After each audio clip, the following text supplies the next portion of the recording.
দুর্নীতির মামলায় ইমরান খানের 14 এবং স্ত্রী বুশরার 7 বছরের কারাদণ্ড। দর্শক, এই হচ্ছে পাকিস্তানের খবর।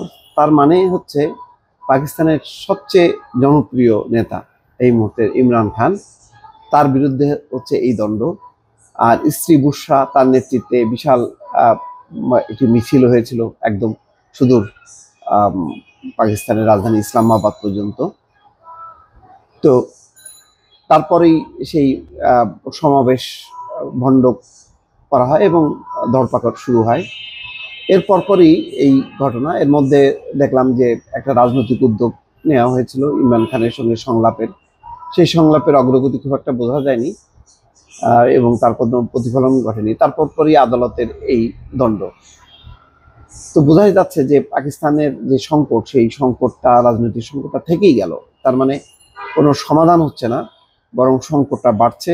প্রতিপক্ষ প্রধান যেই দল এবং সবচেয়ে জনপ্রিয় নেতা, তাকে পর্যুদস্ত করার জন্য যা যা করার সবই করছে পাকিস্তান সরকার। আল কাদির ট্রাস্ট দুর্নীতি মামলায় পাকিস্তানের সাবেক প্রধানমন্ত্রী ইমরান খান ও তার স্ত্রী বুশরা বিবিকে দোষী সাব্যস্ত করা হয়েছে। 19 কোটি পাউন্ডের দুর্নীতির এই মামলায় ইমরানকে 14 এবং বুশরাকে 7 বছরের কারাদণ্ড দিয়েছেন দেশটির একটি আদালত। আদিয়ালা কারাগারে স্থাপিত অস্থায়ী আদালত কক্ষে বিচারপতি নাসির জাভেদ রানা আজ শুক্রবার এই রায় ঘোষণা করেন। এর আগে 3বার রায় ঘোষণার তারিখ নির্ধারণ করেও তা পেছানো হয়েছিল। এদিকে কারাদণ্ডের পাশাপাশি ইমরান ও বুশরাকে জরিমানাও করেছে আদালত। ইমরানকে 10 লাখ এবং বুশরাকে 5 লাখ রুপি জরিমানা করা হয়েছে। জরিমানা অনাদায়ে ইমরানকে অতিরিক্ত 6 মাস, বুশরাকে 3 মাস কারাগারে থাকতে হবে। রায় ঘোষণা উপলক্ষে আদিয়ালা কারাগারের বাইরে আজ কঠোর নিরাপত্তা ব্যবস্থা নেওয়া হয়। রায় ঘোষণার পর আদালত কক্ষ থেকে বুশরাকে গ্রেপ্তার করা হয়, অর্থাৎ আদালতে উপস্থিত ছিলেন রায় শোনার জন্য, সেখানে তাকে গ্রেপ্তার করা হয়। পাকিস্তান তেহরিক ইনসাফের প্রতিষ্ঠাতা ইমরান খান বর্তমানে রাওয়ালপিন্ডির আদিয়ালা কারাগারে বন্দী। 19 কোটি পাউন্ড তছরুপের অভিযোগে তার ও বুশরার বিরুদ্ধে আল কাদির ট্রাস্ট দুর্নীতি মামলা করেছিল পাকিস্তানের ন্যাশনাল অ্যাকাউন্টেবিলিটি ব্যুরো NAB। মামলায় 2023 সালের মে মাসে ইমরানকে গ্রেপ্তার করা হয়।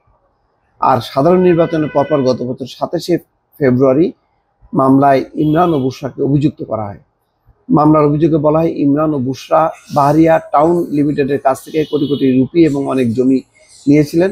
ইমরানের নেতৃত্বাধীন পূর্ববর্তী PTI সরকারের সময় যুক্তরাজ্য পাকিস্তানকে যে 5,000 কোটি রুপি অর্থ ফেরত দিয়েছিল, তা বৈধ করতে এসব লেনদেন করা হয়।